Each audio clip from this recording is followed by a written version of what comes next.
Hello everyone, welcome to another video of technical aptitude. This is your civil girl, and in this video we're going to see again 10 questions that are very important that can be asked in any type of MCQ type examinations, be it GATE or SSC or even technical aptitudes for interviews, or it can be asked even in personal interviews. So let's get started. And before we start, I would really appreciate it if you could smash that like button, drop me a comment, and share this free program with anyone who might need it. The first one is which form work is removed first. So we have many structural elements in a structure. We have beams, we have columns, we have slabs. So let us see which one is removed first. So in IS 456 we have this table where the vertical formworks of columns, walls and beams, they are removed in a span of 16 to 24 hours. So what do they mean by vertical formwork? Say this is my column. So this is my vertical formwork. So this vertical formwork, it can be removed in 16 to 12 hours. Say this is my beam. So this is my vertical formwork. It can be removed in 16 to 24 hours. So next is the soffit formwork of the slab. So this is my slab. So this is called as the soffit of the slab, that is the bottom area of the slab. This formwork can be removed in 3 days, but soon after the formwork is removed, it should be supported with the help of props to make sure that the dead load of the slab is not acting on it while it is 3 days old itself. So after that, the soffit formwork of beams can be removed. Again, soffit means the bottom formwork of the beams. It can be removed in 7 days. Again, it has to be propped with the help of props. Next is these props, these props of the slab, it can be removed in 7 days if the span of the slab is below or equal to 4.5. If it is over 4.5, it can be removed in 14 days. And if the props to the beams and arches, they can be removed in 14 days if the span is below or equal to 6 meter, and if it is above 6 meters, it can be removed in 21 days. So each element, it has different minimum period before striking the formwork. So in order to avoid any hassle, we will be generally removing it after 28 days, that is after the curing period. So going to the next question, what is the modulus of elasticity of concrete? So I have like 4 options for you. I'm sure you know the answers to it. You have 2000 root FCK, 8000 root FCK, 5000 root FCK, 4000 root FCK. Of this, 5000 root FCK is the answer. So modulus of elasticity of concrete, say they ask you the modulus of elasticity for M25 grade concrete. So for M25 grade concrete, you can just substitute 25 here. So it is 5000 root 25. So root 25 is 5. So 5 into 5000, this will give me 25k. That's 25,000, and the unit is Newton per mm square. That is very important. It is not kilonewton. It is Newton per mm square. So going to the next question. So here, this type of modulus, right? This is the short-term elastic modulus or short-term Young's modulus. We have another thing called long-term Young's modulus. Let us denote it by E naught. So the long-term elastic modulus, it is obtained after considering the effect of creep. So after considering the effect of creep, we will come to the relation for long-term elastic modulus as the short-term elastic modulus E divided by 1 plus theta, where this theta is the creep coefficient. So this theta, it depends on the age of loading. We have like 3 conditions for it. If my age of loading is So again, let us take the same question. It is my M25 grade concrete and it is loaded in say 14 days. Therefore, my creep coefficient theta is equal to, you can see here, it is 1.6. So substituting it here, let me change the color of the pen. So substituting it in this formula is very important. Many questions have been asked using this formula. So using this formula, my short-term elastic modulus, I have already gotten it here. It is 25,000. divided by 1 plus theta value. I have found it to be 1.6. So it is 1.6. So this will be like 9615.38 Newton per mm square. So going to the next question, what is the cover for severe conditions in RCC?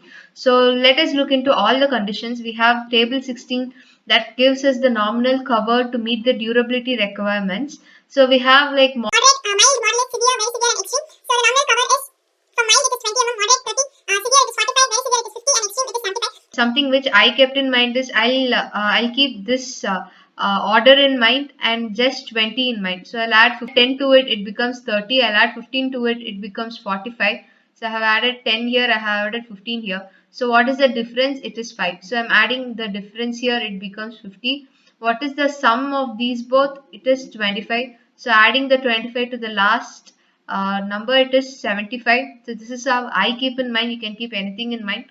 So another thing to note here is for main reinforcements in mild exposure up to 12 mm, the cover can be reduced by 5 mm. Say if I am using a beam and the diameter of the beam, the rod is say 8 mm and it is in mild condition, then I don't have to provide 20 mm. I can go for 15 mm itself.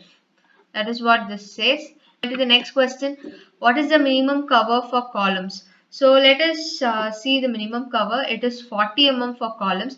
Let us look for other structural elements also. For beams it is 25 mm. For footings it is 50 mm. For slab it is 15 mm if the diameter is less than 12 mm, just like the previous case, and if it is greater than 12 mm, the slab diameter is 20. So going to the next question, the minimum tensile reinforcement in RCC member is. So this is a very simple relation. It is found in IS 456. It is AS by BD is equal to 0.85 by Fy, where AS is the area of steel, B is the width of the beam, and D is the effective depth. So what is effective depth? Say this is my beam and these are my reinforcement. The whole depth of the section, this is called as capital D, whereas the center of bars, right, from there till the extreme fiber, it is called as small d, which is the effective depth. Going to the next question, what is the value of total shrinkage strain? So this is also a very important MCQ question that can be asked in any type of examinations. So according to IS 456 clause number 6.2.4.1, the total shrinkage strain is taken as 0.003 for absence of any data. So it is 0.30 zeros followed by 3. Going to the next question, if a 5 mm bar is heated, so I have a 5 mm bar and it is heated from 10 degrees to 30 degrees and it is free to expand, then the type of stress developed is. So since it is free to expand, I can just blindly say that the stress developed is no stresses. No stresses are developed when it is free to expand. Just imagine you have a beam and it is something like this and it is free to expand, then there will be no stresses induced at all.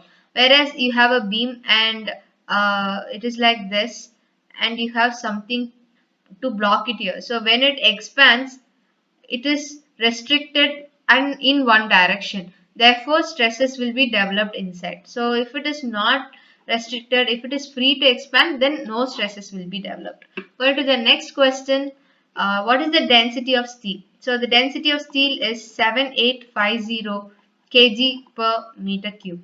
So this is the answer for steel. Let us look for RCC and concrete in general. It is 24 kilonewton per meter cube. And for pre-stressed concrete, since we are using high strength concrete in pre-stress, the density is increased to 25 kilonewton per meter cube. That's it.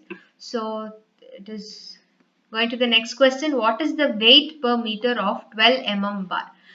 So in the previous video, that is in the first lecture, we saw that the weight of steel bars can be given by this formula in kgs. Say the weight in kgs can be given by this formula, d square into L divided by 162, where d square is in millimeter, where d is in millimeter, L is in meters. So here they have asked per meter, so this L becomes 1. So my formula becomes d square divided by 162. So it is like 12 square divided by 162. The answer is 0.888 bar. So this can be written as 0.89 kg per meter cube, kgs. That is my answer. The answer is weight, so it is 0.89 kg. So another way, or if you don't remember this formula, you can go with this. We know that the density of steel is 7850 kg per meter cube, and the question here is weight per meter. So it is kg per meter is asked. So if you multiply this thing into area, that is into meter square, then you will get the answer in kg per meter. So this will give you an answer in kg per meter, right? So what is the area of my bar? It is a 12 mm bar. I know it is a circular section, so it is just pi by 4 into 12 square. So this will give me the same answer, 0.89 kgs or 0.88, around 0.88. And your last question, what is the bearing strength of concrete in limit state method? So we know that in limit state method, the stress profile of concrete is something like this. It will be constant and then it will be a parabola. And we know the value here is 0.45 FCK, right? So if they ask you the bearing strength, then the answer is this one, which is 0.45 FCK. So you have 0.45 FCK. If they ask what is the bearing strength of say M40 concrete, so just multiply 0.45 into 40. So this will give you around, the answer will be 18 Newton per millimeter square. All the important questions have been dealt in this video. I hope you found this video useful. If you did, please do like, share and comment down below. Thank you so much for watching guys. I'll see you in the next video. Bye bye.